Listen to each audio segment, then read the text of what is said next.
Shalom Aleichem. Bapak Yahweh memberkati saudara sekalian. Malam hari ini saya akan menyampaikan satu materi yang saya beri tema jangan dekatkan pada api. Namun sebelumnya Bapak Ibu saya akan perkenalkan malam hari ini kita kedatangan 3 orang tamu yang sangat istimewa yang datang dari jauh. Yang pertama yaitu Bapak Iran dari Malang. Di sebelah mana duduknya?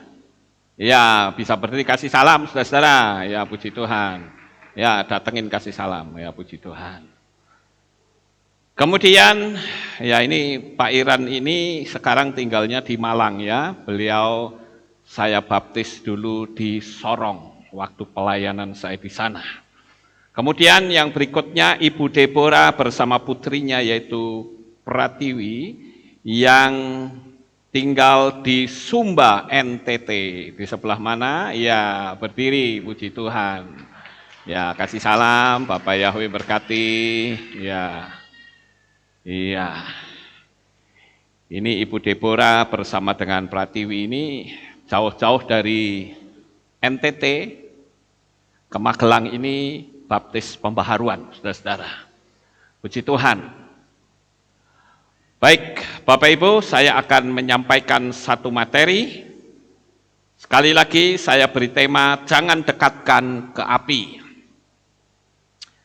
Seperti kita ketahui, saudara-saudara, bahwa manusia hidup di dunia ini, yang dicari itu sebetulnya, kalau saya lihat secara umum dan kasat mata, itu ada 4 hal, saudara-saudara.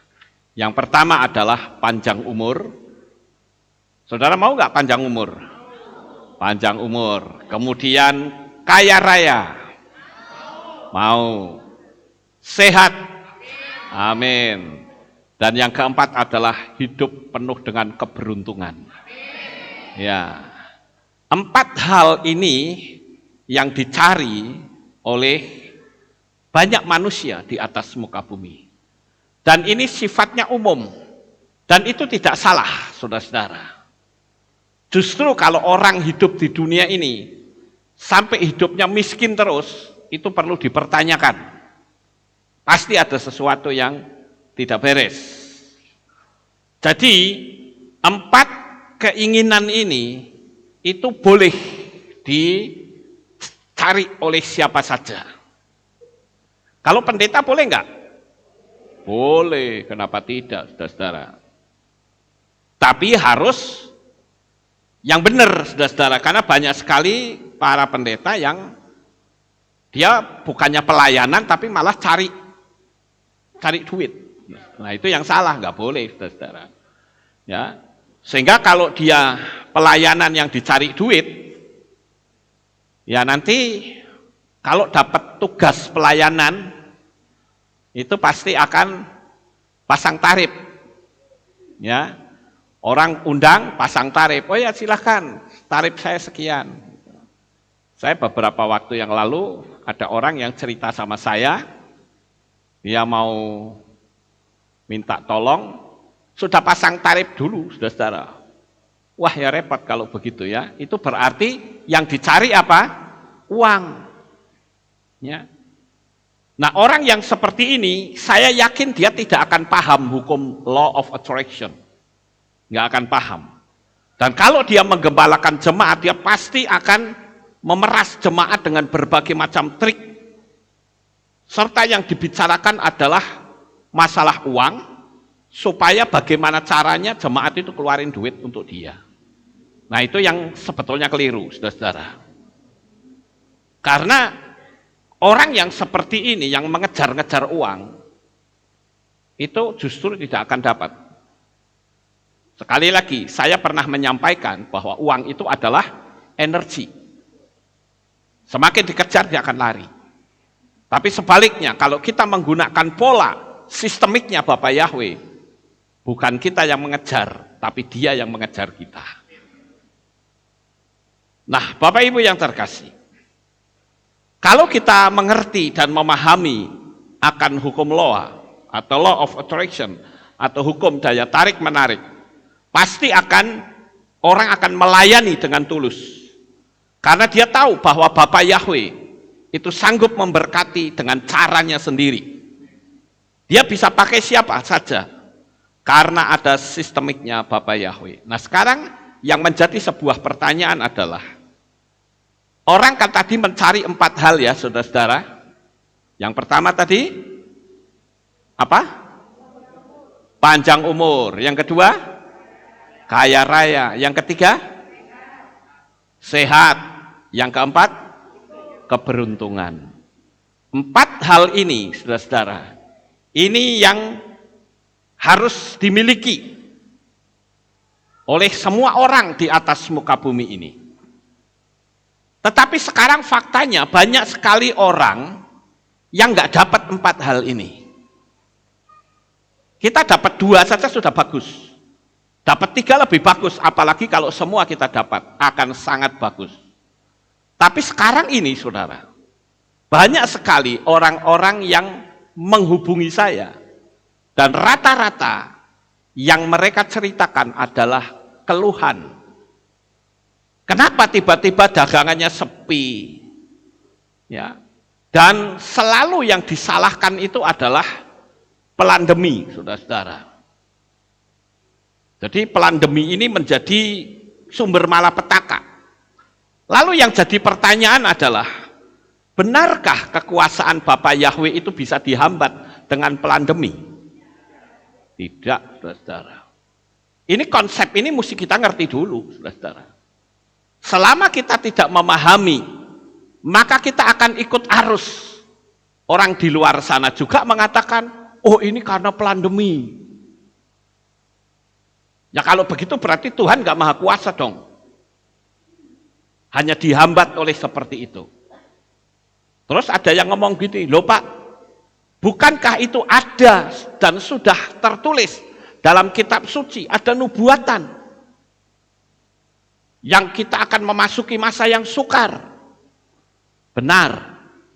Tapi apakah Tuhan yang sama berkata bahwa kamu juga akan mengalami penderitaan yang sama dengan orang-orang yang ada di dunia ini? Tidak, saudara-saudara. Nggak usah jauh-jauh masalah Tuhan deh, kita sendiri saja. Kalau saudara punya anak, akankah anak saudara izinkan hidup dalam penderitaan? Saya yakin tidak, saudara-saudara. Hanya orang-orang yang nggak waras yang menghendaki anaknya hidup miskin dan menderita. Orang yang benar pasti ingin anaknya itu sehat, kaya raya, banyak keberuntungan, dan panjang umur, saudara-saudara. Itu orang tua biasa, apalagi Tuhan. Nah, ayo sekarang kita ubah cara konsep kita, saudara-saudara. Jadi jangan dipikir bahwa Tuhan itu bentuknya kayak manusia. Arti bentuk kayak manusia itu, ya kalau manusia sulit ya Tuhan juga ngalami kesulitan. Ya kalau begitu berarti Tuhan tidak maha kuasa dong. Yang namanya maha kuasa, dia bisa mengatasi segala sesuatu. Jadi Bapak Ibu, materi malam hari ini saya akan mengajak Bapak Ibu sekalian untuk ayo kita mulai mengubah gaya berpikir kita. Karena gaya berpikir kita itu yang menjadi penentu. Apakah kita akan survive dalam menjalani hidup ini? Ataukah kita akan amblek? Apa itu amblek? Merosot, saudara-saudara. Jadi, kita sebagai anak-anak Tuhan, kita harus ngerti. Sekarang kalau orang selalu menyalahkan, oh ini pandemi. Saya mau tanya, ada nggak di masa pandemi ternyata ada orang yang penghasilannya meningkat? Ada, bahkan banyak, saudara-saudara. Bahkan banyak. Kalau banyak berarti, kenapa itu bukan saya? Kan gitu ya. Tapi ketika pikiran kita sudah mengatakan, wah cilaka nih, kondisinya kayak begitu, itu sudah langsung kita mengakses ke dunia yang penuh dengan kemerosotan. Karena yang harus kita mulai ubah adalah, saya ini punya Tuhan yang Maha Kuasa. Saya ini punya Tuhan yang tidak bisa dibatasi oleh tantangan apapun, saudara. Saya ingin mengajak malam hari ini, kita akan belajar untuk mengubah gaya berpikir kita. Selama gaya berpikir kita tidak berubah, saudara akan kecewa dengan Tuhan.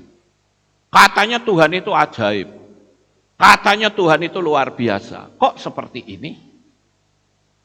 Emang apakah benar Tuhan itu cuma berpangku tangan dan nonton kita yang dalam penderitaan?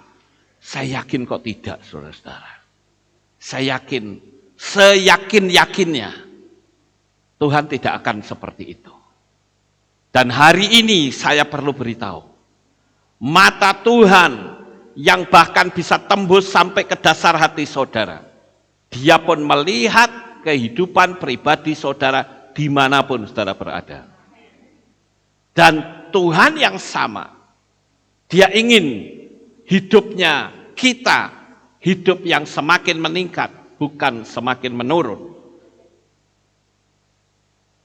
Nah, lalu kalau begitu pertanyaannya adalah, ini gambar apa maksudnya, saudara-saudara? Ya. Ini ada uang, ada api, apa sebetulnya? Jadi, saudara-saudara, uang di situ bukan betul-betul berwujud uang. Itu hanya sebuah ilustrasi. Artinya begini, uang itu kan sesuatu benda yang bernilai. Betul ya Bapak Ibu? Sesuatu benda yang bernilai. Nah, apa sih yang bernilai di atas muka bumi ini? Saudara tahu nggak? Integritas. Integritas itu punya nilai ya. Kemudian apalagi? Nama baik saudara. Itu juga punya nilai. Kepandaian saudara. Itu juga punya nilai. Uang itu jelas punya nilai.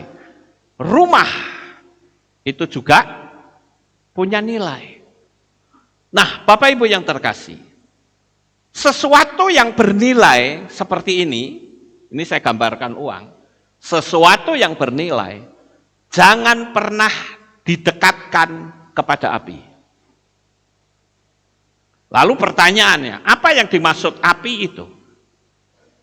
Api itu adalah karakter manusia yang ada di level api. Beberapa waktu yang lalu saya sudah menyampaikan materi seperti ini. Saudara, saya ulang sedikit ya. Di dalam kehidupan manusia itu ada 3 elemen ini yang jelas ya. Apatis, sedih, takut ini elemen tanah. Energinya negatif dan bersifat tanah. Kemudian elemen api ini yang paling banyak orang punya, saudara. Yaitu nafsu, marah, sombong, emosi, iri hati, dengki, kepahitan hati, dendam, kebencian, amarah. Ayo, sekarang pertanyaannya, adakah karakter ini menguasai hidup saudara? Mudah tersinggung, itu energi api loh saudara. Kalau saudara mau mendekatkan benda-benda yang berharga tadi dengan energi api, akan terbakar saudara. Itu pasti. Jadi kita mesti hati-hati. Saudara punya integritas, saudara punya nama baik, saudara punya kepandaian, saudara punya rumah, saudara punya harga diri. Tapi kalau saudara dekat-dekat dengan api, maka hidup saudara akan sengsara. Saya ambil sebuah ilustrasi contoh begini ya, saudara-saudara. Ini sebagai ilustrasi saja. sebutlah tisu ini adalah benda yang berharga, ya. Ini benda yang berharga. Integritas saudara itu ini. Dan ini api, saudara. Ini nggak boleh dekat ke sini, saudara. Saudara punya kepandaian hebat, skillnya pinter. Tapi karakter saudara itu karakter api. Orang nggak tertarik loh sama saudara. Pinternya sih pinter, tapi emosian. Ngerti nggak Bapak Ibu? Orangnya hebat, tapi gampang tersinggung. Nah ini kalau misalkan ini, karakter saudara yang baik ini, saudara didekatkan dengan api yang terjadi seperti ini. Ngerti nggak saudara-saudara? Akan terbakar. Dan lenyap, nggak ada bekasnya. Mana bekasnya? Nggak ada. Ini menjadi sebuah ilustrasi. Bagaimana karakter-karakter kita itu yang justru membakar diri kita sendiri. Karena kita sebagai anak-anak Bapak Yahweh tidak bisa menjaga integritas kita. Saudara boleh jujur orangnya baik. Tapi ternyata karakter api ini ada pada diri saudara, orang nggak tertarik. Mungkin kita orangnya agak bodoh sedikit, saudara. Tapi karakternya itu baik, orang pasti akan pilih bodoh sidik, enggak apa-apa. Yang penting karakternya baik. Saya kasih ilustrasi tadi, kira-kira saudara bisa paham enggak? Itu. Saya sengaja bikin ilustrasi seperti itu untuk mengingat bahwa karakter yang baik jangan berdekatan dengan karakter api, saudara. Ketika engkau tetap mendampingi, maka yang terjadi pasti akan hancur. Terutama yang sering ditulis oleh kitab suci kita adalah kemarahan. Saya akan bacakan beberapa ayat firman Tuhan, saudara-saudara. Di dalam kitab Mislei pasal 27 ayat yang ketiga atau Amsal. Batu itu berat dan pasir itu berbobot, tetapi kemarahan orang bebal lebih berat daripada keduanya. Tuh kan? Batu itu berat, pasir itu berbobot. Kalau ditaruh di air, ngambang atau tenggelam? Tenggelam. Tapi kemarahan orang bebal itu lebih berat dari keduanya. Artinya apa ayat itu? Artinya adalah kalau kita masih memiliki aura kemarahan atau sebutnya level api atau elemen api, saya yakin hidup saudara tidak akan bisa mendapatkan 4 hal tadi. Umur panjang, kekayaan, sehat, dan keberuntungan. Kalau sampai 4 hal ini saudara miliki, saya katakan saudara di dunia ini, tapi hidupmu terasa di surga. Jadi jangan main-main dengan karakter api, saudara. Kita semua anak-anak Bapak Yahweh belajar, termasuk saya. Jangan sampai saudara berpikir, wah gitu berarti Pak Lukas sudah hebat. Belum. Saya pun masih belajar. Karena orang menahan emosi itu tidak mudah. Tapi bukan berarti tidak bisa. Ayo coba saudara perhatikan. Adakah hati saya hari ini punya rasa pahit dengan orang lain? Itu karakter api. Bapak Ibu saudara yang ada di rumah masing-masing, di berbagai belahan dunia manapun, di kota manapun, ayo coba Bapak Ibu koreksi. Apakah benar saudara masih memiliki level api? Kita harus belajar di akhir zaman ini. Kemudian di kitab Kohelet atau kitab Pengkhotbah pasal 7 ayat 9. Janganlah lekas-lekas marah dalam rohmu, karena kemarahan menetap dalam dada orang-orang bodoh.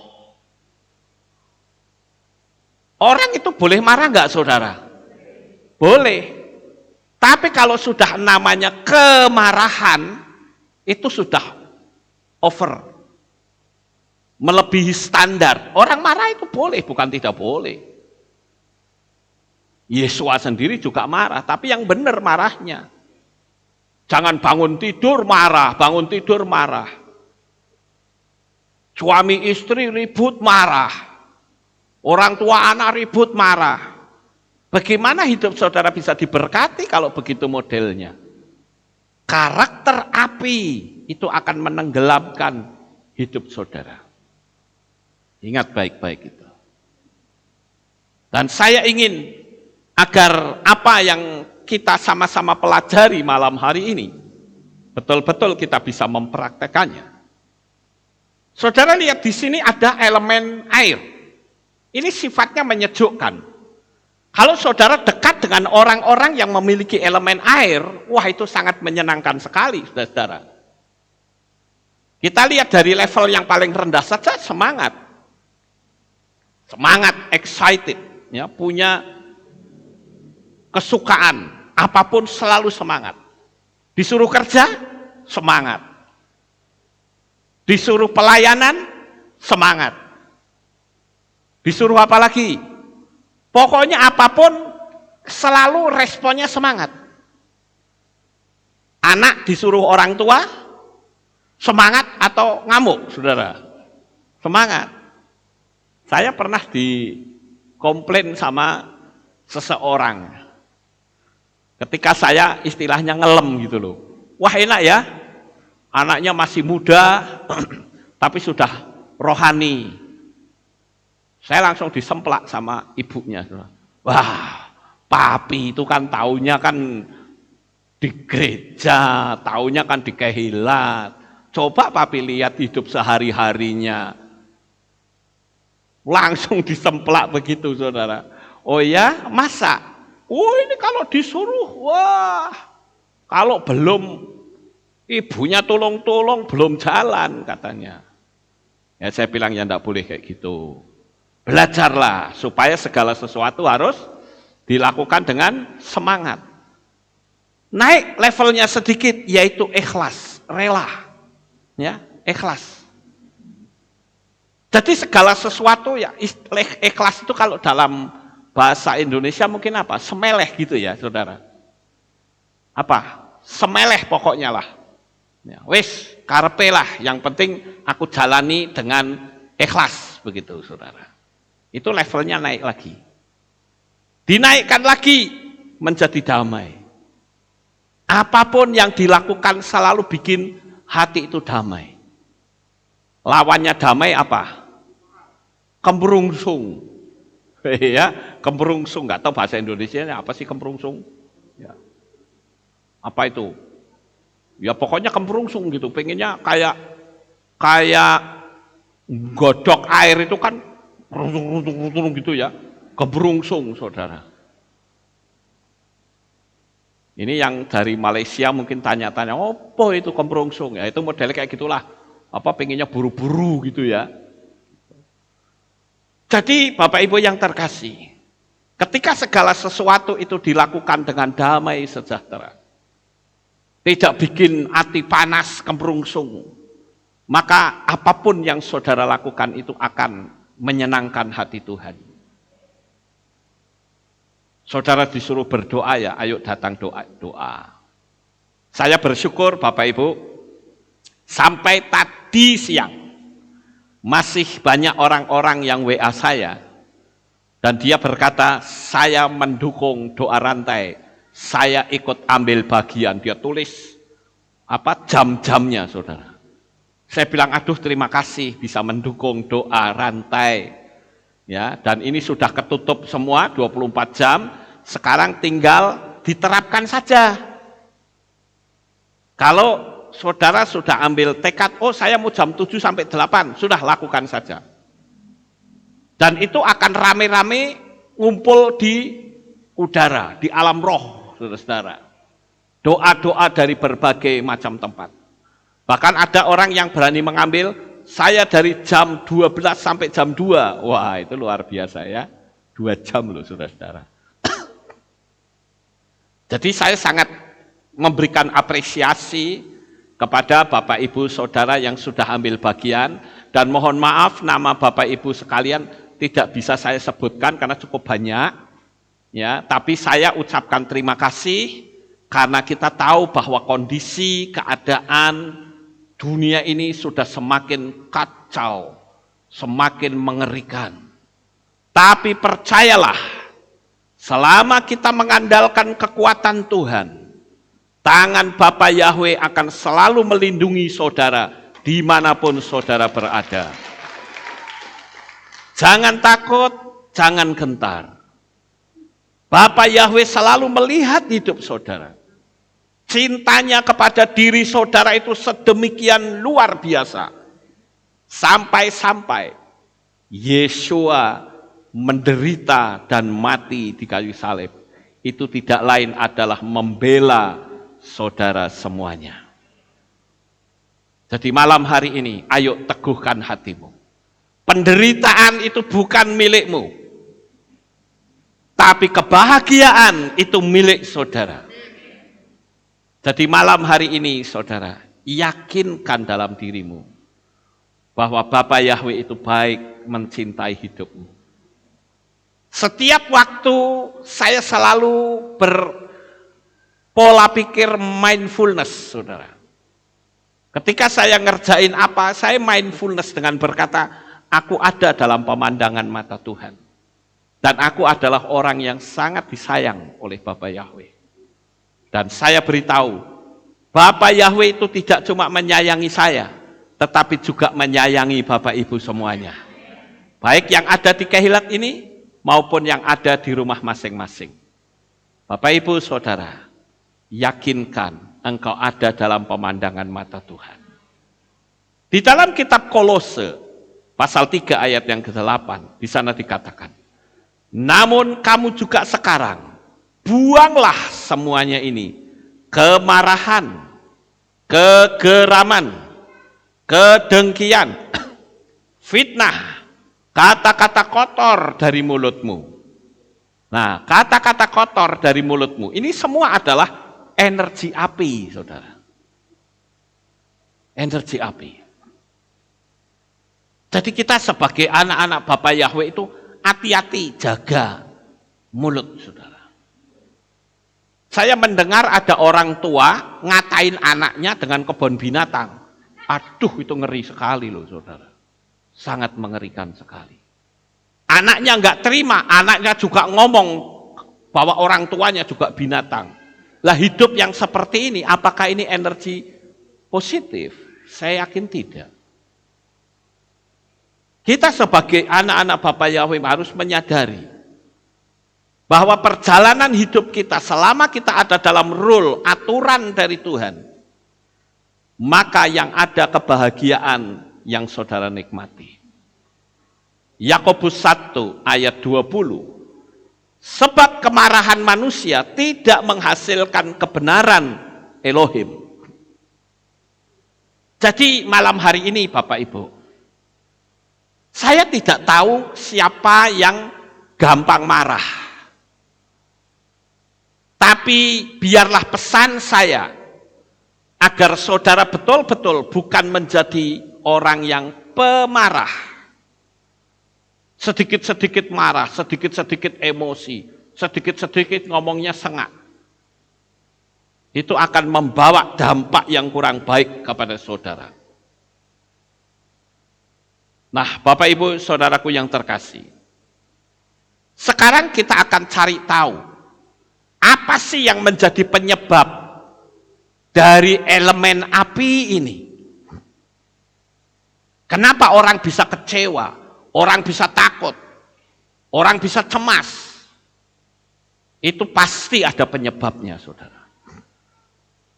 Penyebabnya saya bisa melihat dari beberapa hal. Yang pertama adalah seringnya mengakses berita sampah. Sekarang kita ada dalam era informasi yang sangat luar biasa. Di mana-mana orang gampang mengambil informasi. Tetapi kita harus bisa mendeteksi diri. Kalau kita mendengar berita-berita, apakah berita itu membangkitkan kita atau malah bikin kita takut? Akan kita bikin khawatir atau cemas. Lalu kita perlu bertanya, ini berita ini penting atau tidak untuk saya? Berita ini berguna atau tidak untuk saya? Kadangkala kita sudah tahu itu berita sampah, masih juga kita biarkan ngotori pikiran kita. Berita sampah itu yang seperti apa? Informasi COVID-19 itu berita sampah, saudara. Sekarang kalau saudara ngerti data-datanya, terus Anda mau apa? Ayo. Mau ngamuk? Nggak bisa. Mau ngapain? Itu yang saya sebut berita sampah tidak layak untuk kau dengar. Itu bukan bagianmu. Kalau berita seperti itu, dinas kesehatan mungkin boleh mengakses seperti itu. Karena itu urusan mereka, tapi bukan untuk kita. Karena kita nggak ada urusannya sama sekali. Berita-berita ancaman. Banyak orang yang kasih berita-berita ke saya, Pak ini nanti ada ancaman begini. Saya cuma jawab 3 huruf, EGP. Kalau saya ikut dengerin berita ini, saya memasukkan energi negatif dalam diri saya dan saya tidak akan mendapat hasil apa-apa. Maka saya selalu mengatakan EGP. Emang gue pikirin. Jadi itu yang pertama yang bikin orang bisa tidak mendapatkan 4 hal ini, saudara. Sekali lagi 4 hal tadi apa? Yang pertama, umur panjang. Kemudian, kaya raya. Yang ketiga, sehat. Yang keempat, keberuntungan. Saya ingatkan terus ini. Saudara terus mengakses berita-berita sampah, engkau tidak akan mendapatkan 4 hal ini. Yang kedua, mempercayai dan meyakini pandemi ini menghancurkan ekonomi saudara. Kalau saudara mengamini apa yang saudara aminkan betul-betul terjadi. Jadi kita harus yakin bahwa tangan Bapa Yahweh yang Maha Kuasa tidak bisa dihambat dengan cara apapun. Kalau Dia sudah memberkati kita, hambatan segede apapun, Dia yang akan buka jalan. Haleluya. Kalau saudara punya anak saja, saudara mau memberkati anak, tetapi ada orang-orang yang gerecokin, saudara akan bilang, kamu pergi enggak? Enggak pergi, tak sikat kamu. Mesti begitu, saudara. Dan itu pun Tuhan lakukan itu. Samalah seperti yang saya gambarkan. Kenapa sih bangsa Israel kok ketakutan? Sudah jelas-jelas loh, ketika dia dikejar Fir'aun, di belakangnya bangsa Israel apa? Ayo, saya mau tanya, ketika bangsa Israel dikejar-kejar oleh Fir'aun, di belakangnya bangsa Israel ada apa? Ada tiang api, ada Tuhan, saudara. Jadi ini bangsa Israel, belakangnya itu ada Tuhan, belakangnya lagi ada musuh. Lah kok yang dilihat musuhnya? Kenapa dia tidak melihat di situ ada tiang api yang menjilat-jilat? Selama tiang api itu ada di sana, kita nggak perlu takut, saudara. Biarin mereka itu ribut dengan keretanya, dengan ringkian kudanya, nggak perlu takut. Kenapa? Yang kita lihat adalah tiang api yang menjagai mereka. Sama seperti sekarang, ibarat orang itu nyetir. Kalau saudara nyetir mobil gini ya, pas hari hujan, ketika kita berpapasan dengan mobil dengan kecepatan tinggi, itu kan air nyiprat, betul nggak saudara? Cerap gitu. Kita kaget nggak? Kaget. Tapi apakah air itu mengena kita? Tidak. Kita bisa saja kaget, ada begini, ada gini. Tapi saudara meyakinkan diri saudara Ada Bapak Yahweh yang melindungi diri kita masing-masing. Haleluya. Saya ngomong begini bukan bombong-bombongi saudara. Bukan. Tapi ini firman Tuhan. Bahwa Tuhan itu menjadi pelindung dalam hidup saudara. Dari sekarang sampai selama-lamanya. Haleluya. Ini yang penting saudara. Meyakini bahwa apapun yang terjadi, engkau tetap eksis di dunia ini. Firman Tuhan berkata, manusia hidup bukan oleh roti saja, melainkan oleh setiap firman yang keluar dari mulut Elohim. Kalau keluar dari mulut Elohim artinya apa? Saudara nggak punya roti, tapi Tuhan bilang kamu hidup 1000 tahun lagi. Kita akan hidup 1000 tahun. Jadi tergantung dari apa yang diucapkan Tuhan. Bukan karena roti, saudara. Mungkin hari ini engkau tidak punya uang. Tapi kalau Tuhan berkata kamu akan hidup 1000 tahun lagi. Orang yang punya uang banyak pada mati, saudara tetap hidup. Kita ini mesti meyakini itu, Bapak Ibu. Sekarang ini kenapa saya harus nyampein ini? Karena banyak sekali orang-orang yang WA saya ketakutan dengan kondisi yang ada. Sudah gitu, orang yang berani dipaksa takut lagi. Kalau tetap berani, malah ditangkap. Bahkan lucu, gitu loh. Sekarang yang ketiga, keimanan kita itu hanya sebuah formalitas belaka dan hanya menjadi kebiasaan. Itu yang membuat kita tidak bisa maju. Ayo, saya ingin saudara mengimani kita ibadah seperti ini bukan menjadi sebuah kebiasaan, saudara. Tapi ketika kita bisa beribadah bersama-sama, ini energi kita itu menggumpal menjadi satu. Dan energi kita itu kuat sekali, saudara. Jadi kita harus tahu bahwa antara ibadah di rumah sendiri dengan ibadah di kehilat ini sama atau beda? Beda, saudara-saudara. Kecuali mereka yang jauh, yang tidak bisa, atau mereka yang sakit. Gitu loh. Karena konsep ibadah seperti ini nih, konsepnya Tuhan, saudara. Makanya kalau orang bikin kehilat, bikin gereja, selalu dihambat supaya apa? Jangan ada persekutuan bersama. Makanya ada orang yang bilang gini, kenapa sih kok kamu kemarin gak ibadah? Wah, aku ini gak ada masalah tapi aku berdoa loh di rumah. Ya wes, sekarang kalau begitu gini saja tak umumke di kehilat. Mulai besok doa sendiri-sendiri di rumah. Nggak perlu kita bangun kehilat. Yang keplok-keplok siapa, saudara? Setan. Ingat, Mose keluar dari Mesir, dari Mitzrayim. Itu satu tujuan supaya apa? Bangsa Israel bisa beribadah, bisa melayani. Kita mesti ngerti ini.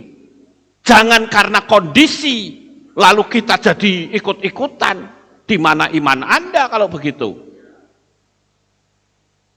Mungkin kata-kata saya kurang nyaman, kurang enak, saudara. Tapi ini menjadi sebuah teguran.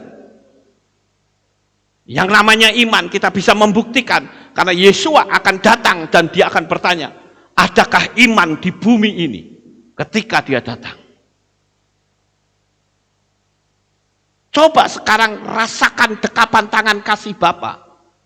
Ingat Bapak Ibu, si raksasa itu sekarang sedang mendistorsi energimu. Sehingga akan berefek apa? Mengeluh, marah, emosi, egois, dan lain-lain. Energinya tetap kembali ke energi api, saudara. Makanya jangan heran, 4 hal tadi. Yang pertama apa? Panjang umur.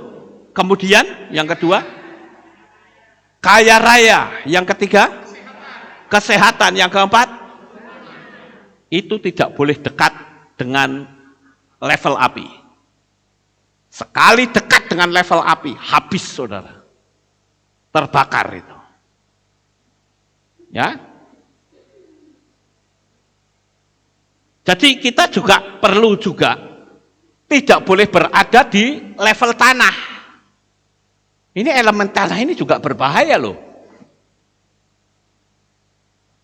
Apatis, sedih, takut, ya, berpikir negatif, pesimis, mengeluh, itu level tanah, saudara. Ini level tanah yang ada dalam karakter kita. Kalau dibiarkan akan meningkat masuk ke level api, maka orang bisa suka marah-marah dan kepahitan hati.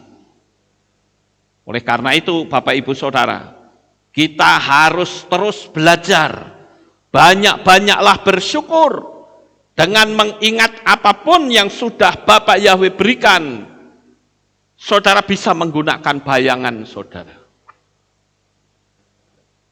Mungkin ada yang tanya begini, Pak, saya itu punya kekayaan, tapi ditipu oleh teman saya. Apa yang harus saya lakukan? Coba saudara syukuri. Saudara syukuri dengan berkata, Tuhan, saya bersyukur. Setidak-tidaknya saya pernah memiliki sesuatu yang luar biasa. Walaupun saya ditipu orang. Tetapi saya tahu itu semua adalah perbuatan tanganmu. Engkau memberkati aku dengan limpah. Maka Tuhan yang melihat, dia bilang kita, aduh nak, kok mesake banget yo kamu. Dia kasih berkat kita enggak? Pasti. Pokoknya gini loh Bapak Ibu, Tuhan itu hatinya itu seperti manusia juga. Dia punya perasaan juga. Kalau saudara bisa mengasihi anak saudara, Tuhan pun bisa mengasihi. Bahkan dia lebih besar kasihnya. Kalau saudara lihat, wah ini anak saya kok sandalnya bolong. Kalau orang tua yang benar, pasti akan, tak beliin yang bagus. Ya Bapak Ibu, seperti waktu yang lalu, cucu saya Afram, tak lihat sandalnya potol, saudara. Sandalnya potol, saya sambung. Terus saya bilang, Afram, nanti Grandpa belikan sandal yang baru ya. Besoknya saya muter keliling, saudara, sak Magelang. Nggak dapat sandal yang seperti yang Afram punya. Beberapa hari kemudian, Af, kok sandalnya sudah baru? Dibeliin papi. Oh ya wes, puji Tuhan. Ya Bapak Ibu. Orang tua akan langsung ngerti, aduh mesake sandalnya wes bodol. Kan begitu, saudara. Lah kalau orang tua saja ngerti, masa Tuhan nggak ngerti? Yang benar aja. Ya Bapak Ibu. Jadi mulai sekarang ayolah, jangan kita mengeluh.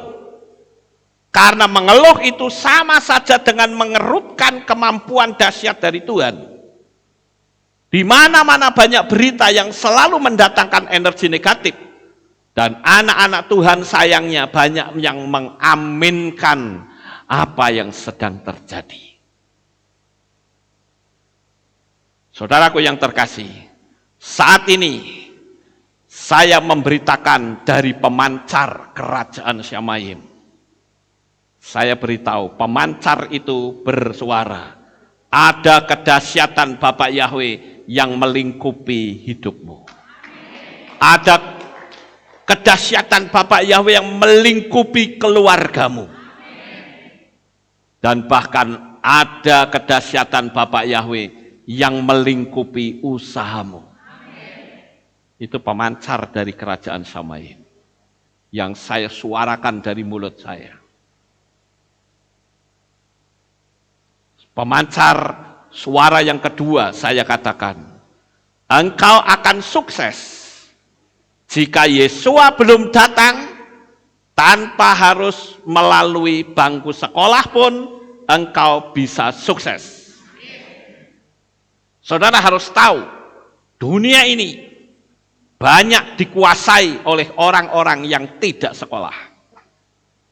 Kemarin ada seseorang yang WA saya berkata begini, Pak Lukas, anak saya itu frustrasi Pak. Saya tanya kenapa toh? Wah dia mau sekolah di sekolah favorit, nggak diterima. Wah sekarang dia ngambek masuk ke kamar, nggak keluar-keluar. Marah katanya. Loh saya tanya sih dimarahin apa toh? Nggak tahu. Pokoknya dia nggak mau keluar. Gara-gara apa? Dia nggak diterima di sekolah itu. Saya bilang kasih tahu sama anak itu bahwa kesuksesan tidak harus melalui bangku sekolah. Tuhan itu sanggup memberkati siapapun orang yang dekat dengan dia. Faktanya banyak orang yang titelnya rentengan, tapi dia tidak punya apa-apa. Tapi banyak orang yang tidak bertitel, bahkan sekolahnya SMP saja tidak tamat, tapi dia bisa menguasai perdagangan di dunia ini. Jadi penentunya sekarang adalah jangan biarkan energi negatif menguasai dalam hidupmu. Ingat, keempat hal yang dicari oleh manusia pasti saudara dapatkan. Tidak usah khawatir Bapak Ibu, ini pemancar Syamayim. Saya teriak-teriak bahwa engkau adalah orang-orang yang sukses, orang-orang yang hebat, orang-orang yang betul-betul ada dalam pemandangan mata Tuhan. Haleluya. Kalau ada dalam pemandangan mata Bapa Yahweh, saya mendoakan saudara. Tapi bagaimana kalau saudara menolaknya? Saya pernah mendoakan seseorang, saya nggak sebut namanya Bapak Ibu. Dia minta tolong saya doakan. Oke, saya doakan. Begitu saya doakan, dia bilang, wah terima kasih ya Pak Lukas, saya kan kadang karena takut lupa, langsung saya doakan. Oke deh kita doain sekarang ya. Oh ya terima kasih. Setelah saya doa bla bla bla bla selesai, dia bilang terima kasih ya Pak. Bapak sudah doain saya. Semoga apa yang Bapak doakan itu berhasil. Saya bilang nggak bisa berhasil Bu. Loh Pak kan Bapak sudah berdoa. Lah ya doa saya pasti Anda menjawabnya semoga. Bagaimana bisa berhasil? Oh gitu ya. Iyalah. Jangan pakai kata semoga. Harusnya Pak, bagaimana? Ya harusnya meyakini. Yakin gak doa saya didengar oleh Tuhan? Yakin. Ya udah. Kenapa mesti kita pakai semoga mudah-mudahan? Apalagi kalau ditambah tapi, wah repot lagi saudara. Kata tapi itu berarti menghapus kata-kata yang ada di depan. Saya sudah pernah ajarkan itu kepada saudara. Jadi saya mengatakan bahwa kondisi keadaan kita itu ibarat seperti orang yang nyetir mobil, ada mobil papasan menyipratkan air, kita kaget, itu wajar, tapi air itu tidak akan mengena kita. Selama kita menutup jendela, menutup akses yang datang dari luar, Anda akan aman. Tapi kalau saudara membuka akses, pintu jendela, mobil saudara dibuka, maka cipratan air itu akan masuk ke mobil saudara. Analoginya kan begitu Bapak Ibu. Ya, nah sekarang jangan buka jendela. Pokoknya rapat saja, tutup yang rapat. Kita punya urusan sendiri dengan Bapak Yahweh. Orang mau ngomong merah, hijau, kuning, hijau, putih dan sebagainya, udah biarin aja. Kita ada dalam kondisi kita. Nggak usah takut, sekalipun ditakut-takuti. Sekarang yang berikutnya, saudara-saudara, yaitu menyamakan energi diri dengan mujizat. Itu penting. Karena saya sekali lagi memberitahu bahwa elemen-elemen tadi itu tidak boleh dekatkan dengan api. Sekarang kalau saya tanya, kalau uang Itu elemennya apa, saudara-saudara? Benda ini, kalau ini kan hidup kita, ya kan? Ini hidup kita. Sekarang kalau uang, menurut saudara uang itu elemennya apa? Elemen tanah, elemen api, atau elemen air menurut saudara? Siapa yang air, angkat tangan.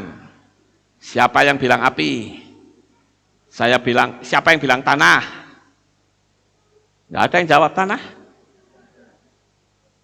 Ternyata uang itu elemennya tanah, saudara. Bingung toh? Buktikan, ketika uang itu dimasukkan ke dalam tanah, dia berkembang nggak? Berkembang nggak? Berkembang.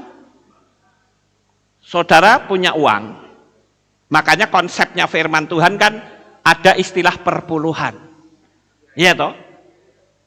Uang itu elemennya tanah, saudara.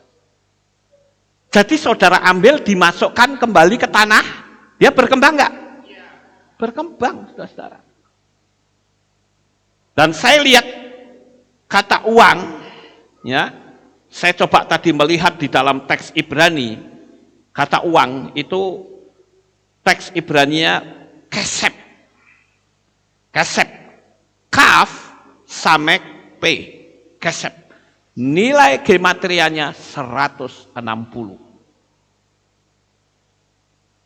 Itu luar biasa. Jadi kalau saudara punya, ginilah, saudara makan mangga, satu makan mangga. Saudara kupas, saudara makan, tapi dimakan sak pelok-peloke. Selesai enggak? Selesai. Tapi ketika saudara makan, kemudian peloknya saudara tanam kembali ke tanah, tumbuh enggak? Tumbuh. Sama seperti uang. Uang itu ternyata energinya energi tanah, saudara.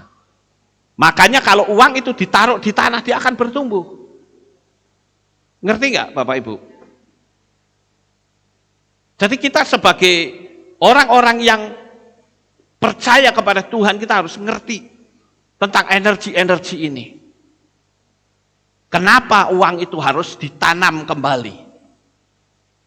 Saudara sedekahkan. Saudara sedekahkan itu artinya menanam, betul?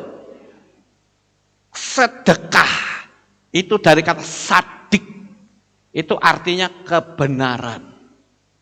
Jadi ketika saudara memberikan sedekah kepada orang lain, memberikan bantuan kepada orang lain, itu sama saja saudara menanam uang, yang nanti uang itu akan bertumbuh. Dan bertumbuhnya itu bukan dan belum tentu dari orang itu. Tuhan bisa menumbuhkan dari bermacam-macam, tapi intinya uang saudara tidak akan habis, saudara. Makanya ada ayat firman Tuhan yang berkata, ada orang yang menebar harta tetapi semakin bertambah. Makanya itu saya nyebut ini energinya energi tanah. Gitu loh. Jadi kalau kita kejar-kejar nggak akan dapat. Tapi begitu kita dapat, kita tabur. Kita berbuat orang lain senang, buat orang lain bisa senyum. Makanya saya katakan uang itu adalah energi, saudara.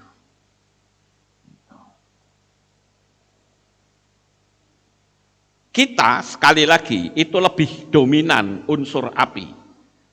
Ketika uang yang unsurnya tanah mendekati api, dia pasti akan pergi. Ya. Kenapa? Karena sekali lagi api itu selalu membakar. Apapun yang dekat dengan api dia nggak akan tahan, saudara. Ingat baik-baik itu. Karakter api kalau masih ada dalam diri saudara dan mendominasi secara total, jangan sampai saudara kecewa karena saudara nggak dapat apa-apa. Nah sekarang saya katakan banyak orang yang lebih dominan unsur api. Jadi ketika uang yang unsurnya tanah didekatkan sama api, pasti akan jadi uang panas, saudara-saudara.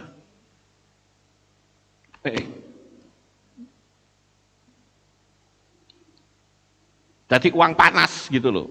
Nah kalau sudah jadi uang panas, ya saudara mau ngapain juga akan mengalami kesulitan.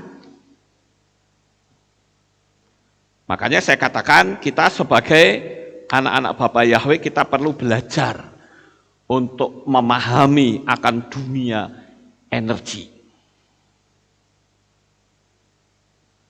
Nah Bapak Ibu yang terkasih, sekarang kita perlu bertanya, terus bagaimana untuk bisa membuat unsur api ini mengalami peningkatan? Dari unsur api ini bisa masuk ke elemen air. Bagaimana caranya? Saya sudah pernah ngajarin saudara. Kira-kira apa yang bisa bikin kita berubah?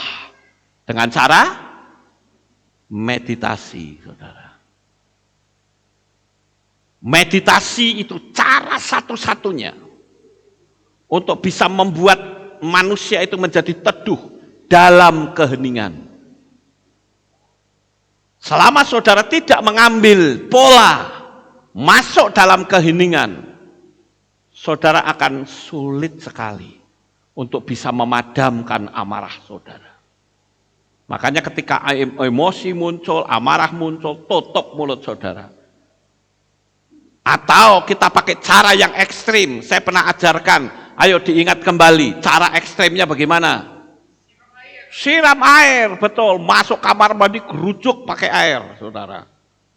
Itu emosi itu yang tinggi akan langsung turun, set, paling tidak tinggal 30%. Baru setelah itu saudara bisa masuk di alam ketenangan, meditasi.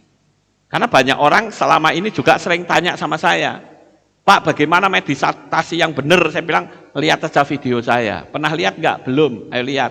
Yang nggak ngerti tanya sama saya. Saya bilang begitu. Ya. Jadi kita mesti menyadari hal itu. Ya. Nah, kalau unsur api itu ada, maka uang itu akan pergi. Perginya apa? Mungkin anak sakit. Mungkin dirampok.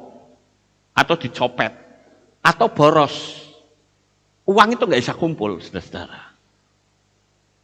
4 hal yang dicari manusia, itu seolah-olah menjauh dari kita. Jadi sekali lagi, jangan coba-coba bermain api. Ya. Coba dekatkan orang yang emosi atau marah ke benda yang bisa peka. Ini tak kasih tahu caranya ya Bapak Ibu. Buktikan di rumah masing-masing. Ini sudah diselidiki oleh seorang profesor dari Jepang. Ya, Profesor Masaru Emoto. Saudara nanti sampai rumah ya. Masukkan nasi ke dalam gelas. Ada 2. Sedikit saja lah, nggak usah 1 gelas penuh, sedikit saja. Mungkin ya sak tekem gitu ya, sak tekem sedikit gitu. Sak tekem, terus yang 1 sak tekem gitu. Terus 2 gelas itu dipisah. Yang 1 sebelah sini, yang 1 sebelah sini. Yang satunya kutukono, saudara. Saudara ngutukin gelas-gelas itu dengan kata-kata yang kasar, saudara keluarkan emosi saudara. Kutukin gelas itu. Sementara yang 1, saudara transferkan energi kasih. Saudara banyak ngomong yang baik. Aku mengasihi engkau, aku menyayangi engkau. Pokoknya kata-kata yang baik. Saudara tunggu beberapa waktu. Ya, mungkin 2-3 hari, maka beras atau nasi yang ada di dalam gelas yang dikutuki ternyata itu lebih cepat membusuk, saudara. Dibanding yang dibuat kata-kata yang indah. Gelasnya sama, nasinya sama, hasilnya berbeda. Penyelidikan itu sudah pernah dilakukan di Jepang. Dan itu sangat luar biasa. Nah sekarang coba, nasi dimakan, air diminum, tetapi secara alam roh itu sudah tercemar. Kenapa banyak penyakit rohani? Tiba-tiba malas ibadah, tiba-tiba nggak mau doa, nggak bisa mindfulness, tiba-tiba orang dicek kok ada kanker, ada migrain dan sebagainya. Ternyata ini pengaruh dari energi yang berkembang dan bermultiplikasi seperti virus dengan kekuatan unsur yang merusak. Begini yang saya ucapkan, maksudnya begini saudara. Kalau saudara di rumah itu marah-marah, tadi kan saya tunjukkan penyelidikan bukan? Kalau saudara marah-marah di rumah, itu ucapan saudara itu akan ngotori atmosfer rumah saudara. Sampai di sini paham? Nah sementara di rumah saudara itu kan pasti ada nasi, betul nggak? Kira-kira bisa ikut tercemar nggak itu? Bisa Bapak Ibu. Nah saudara makan nasi yang sudah tercemar dengan emosi saudara. Ngerti nggak? Makan nasi yang sudah tercemar dengan energi negatif yang saudara pancarkan di rumah saudara. Berarti saudara makan energi negatif. Jangan heran kalau ada banyak penyakit yang menguasai hidup saudara. Tapi coba kalau di rumah saudara isinya happy-happy, sukacita, bergembira, ya, menerapkan hukum kasih, itu aura di rumah saudara itu terang. Saudara makan, berarti makan kata-kata berkat, minum kata-kata berkat. Karena air itu kalau dikutuki saudara, unsur molekul heksagonalnya rusak saudara. Itu juga penelusuran dari Profesor Masaru Emoto. Ketika di mikroskop ketahuan di situ bahwa molekul air, ya konsepnya air itu kan konsepnya heksagonal saudara. Tapi ternyata bisa rusak. Itu secara hukum kasat mata saja sudah kelihatan. Makanya jangan heran kalau rumah banyak isinya emosi, marah, kembrungsung begitu, ya coba lihat isinya penyakit melulu, saudara-saudara. Tapi coba pakai menggunakan unsur yang nyaman, sabar, menyenangkan orang lain. Nah itu akan sangat membangkitkan iman kita. Sekarang yang berikutnya, yang terakhir, yaitu mencipta. Mencipta apapun, merasakan terwujud dalam kehidupan nyata. Ayo sekarang saya ingin saudara punya pola mencipta masing-masing. Saudara bisa mencipta kekayaan saudara? Bisa. Saudara bisa mencipta hikmat saudara? Bisa. Mencipta apapun, terserah saudara mau pakai apa, tinggal ngomong saudara. Makanya saya katakan bagaimana sih cara menurunkan elemen api tadi, yaitu dengan cara meditasi, sehingga otak kita ada di gelombang theta, maka ucapan kita pun bisa terjadi saudara. Jadi konsep ini bukanlah baku, tetapi bisa diubah. Artinya tidak cuma hanya bernuansa materi, tetapi juga bisa bernuansa kesehatan, bernuansa kehidupan rumah tangga, bisa bernuansa mengembangkan talenta, bernuansa visi besar apapun. Amin. Pokoknya sekarang tutup kaca jendela saudara. Jangan biarkan kaca jendela terbuka, sehingga unsur-unsur negatif yang dari luar akan masuk ke dalam diri kita. Bagi saudara yang merasakan bahwa unsur api itu merugikan, coba saya menganjurkan saudara bikin komen di bawah tempat saya streaming ini. Buat komen, oh ya saya mengalami gini-gini, supaya orang lain bisa ikut tahu, ikut menyadari bahwa ternyata unsur api itu sangat merugikan kita sendiri. Nah, Bapak Ibu yang terkasih, kalau kita bisa mencipta seperti Bapak Yahweh, dia mencipta dengan kata-kata, kita pun harus berani mencipta dengan kata-kata. Doa saya setiap hari untuk Bapak Ibu Saudara yang ada di sini. Begitu juga untuk para subscriber yang saya cintai. Doa saya untuk saudara tiap-tiap hari. Agar saudara selalu diberi kesehatan, damai sejahtera, sukacita, hidup yang penuh dengan kemuliaan Bapa Yahweh. Itu doa saya tiap-tiap hari. Ya. Jadi saya berusaha untuk mencipta. Tetapi saudara juga harus kerjasama dengan saya. Kalau saya mengucapkan kata-kata positif, ya saudara aminkan. Jangan saudara, tapi, ya percuma kalau seperti itu, saudara-saudara. Ya. Saya mengambil satu ayat, ya, di dalam kitab Bereshit, ya, yang mengatakan bahwa Tuhan itu menjadikan Adam, manusia itu, menurut rupa dan gambarnya. Ya. Makanya di sana dikatakan Wayomer Elohim Naaseh Adam besal menu kitmu tenu dan seterusnya. Kata besal menu yang saudara lihat ini itu artinya menurut gambar kami. Jadi Tuhan itu ketika mau menjadikan manusia itu bayangke dulu baru ngomong, saudara. Dan kata gambar itu dalam bahasa Ibrani ditulis kata sel. Sade dan lamet, bacanya sel. Itu gambar, bayangan, dan imajinasi. Sel itulah kehidupan, saudara. Dalam diri kita ada berapa sel? 50 triliun sel, saudara. 50 triliun sel dari ujung kepala sampai kaki.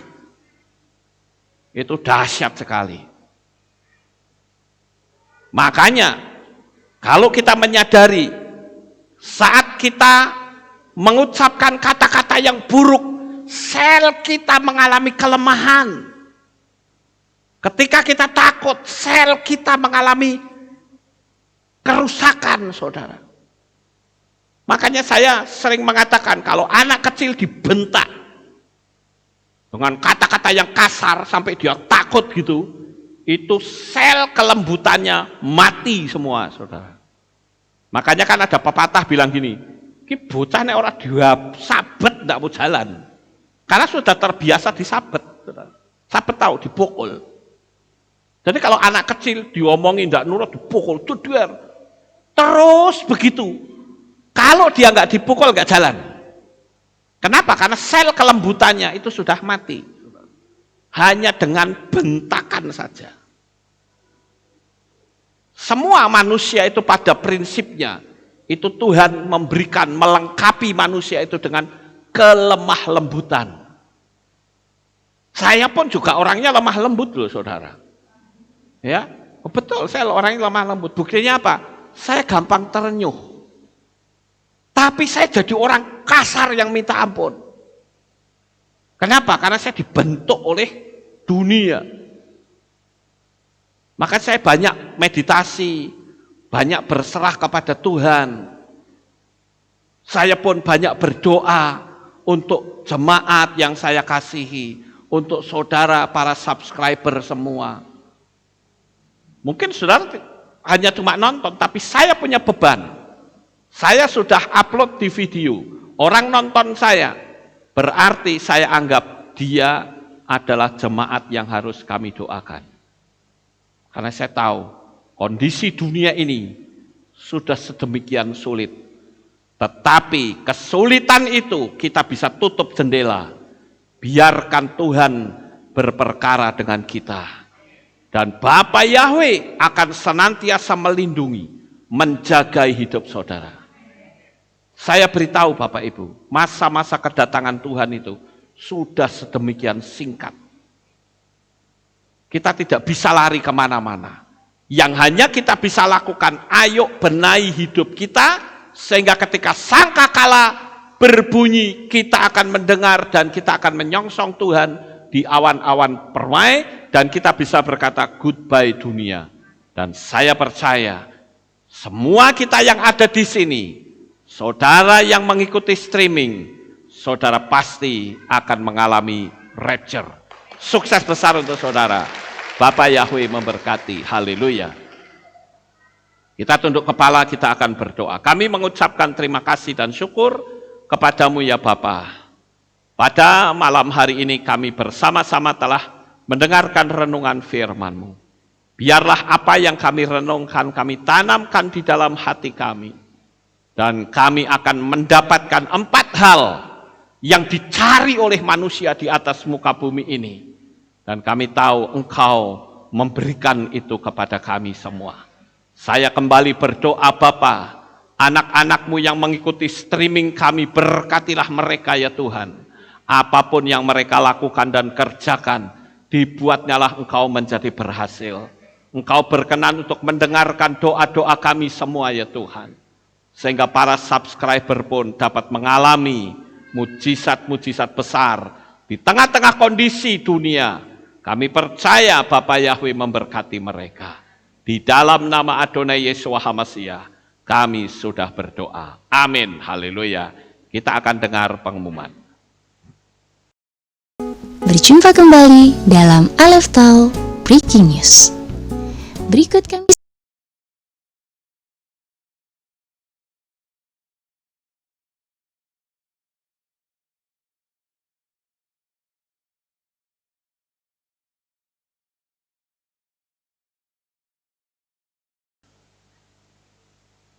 Oh ya, sudah kita tunggu. Shalom. Berjumpa kembali dalam Aleph Tau Breaking News. Berikut kami sampaikan pengumuman untuk minggu ini.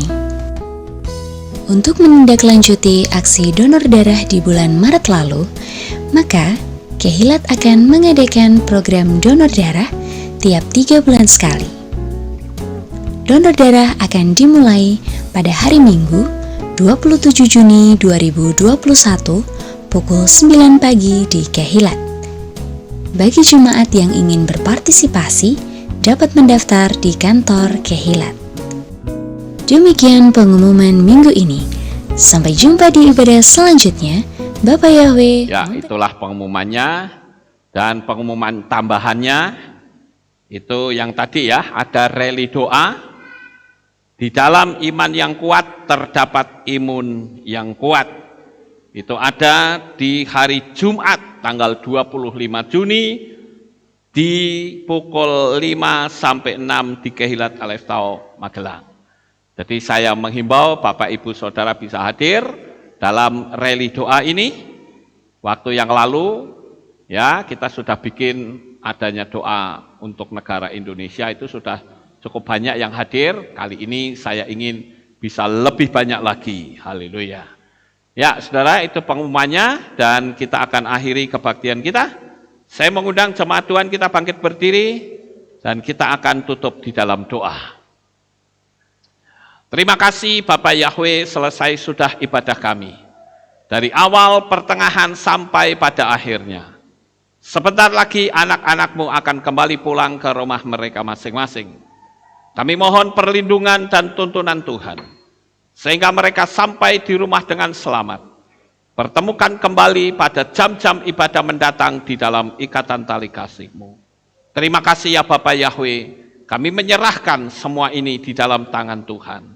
Saya percaya Bapak Yahweh akan membuat anak-anak-Mu semakin mendekat kepada Bapa menjelang kedatangan Tuhan yang semakin dekat.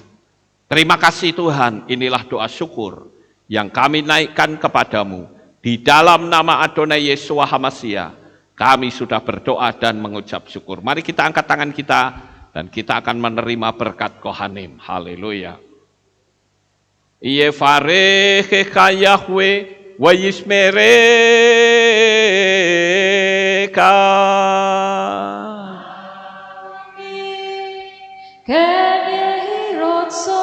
Yair Yahweh panau eleka wihuneka.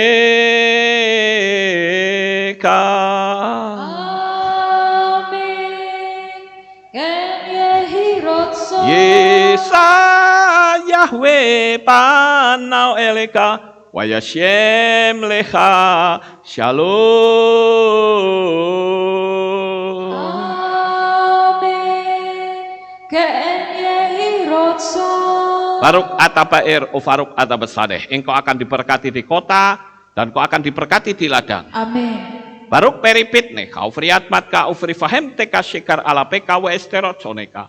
Diberkatilah buah kandunganmu, diberkati hasil bumimu, diberkati hasil ternakmu, anak-anak lembumu dan anak-anak dombamu. Amin. Baruk tan akau misyar teka, diberkatilah bakulmu dan tempat adonanmu. Amin. Baruk ata boboy, kau faruk ata berseteha, dan kau akan diberkati pada waktu kau masuk, dan kau akan diberkati pada waktu kau keluar. Amin. Baruk ata Yahweh Elohenu melek haolam. Besem Yesua Hamasya Waruah Kodes Kile Olam Faed. Kami sudah berdoa dan mengucap syukur. Haleluya.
Selamat malam, Bapak Yahweh memberkati kita semua.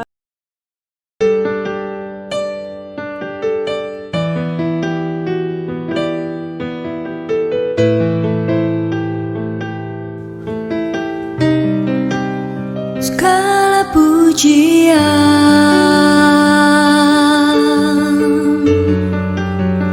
hanya untuk-Mu Tuhan, segala kehormatan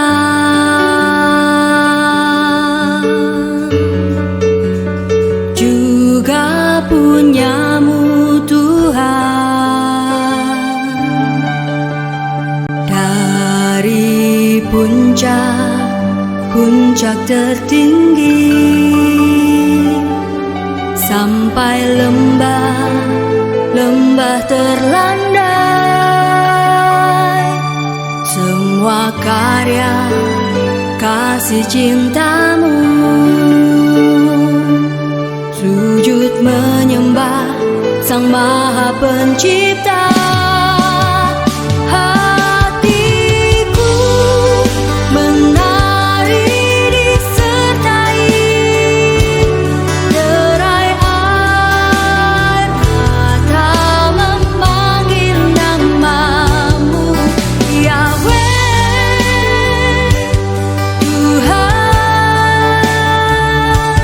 Segala kemuliaan hanya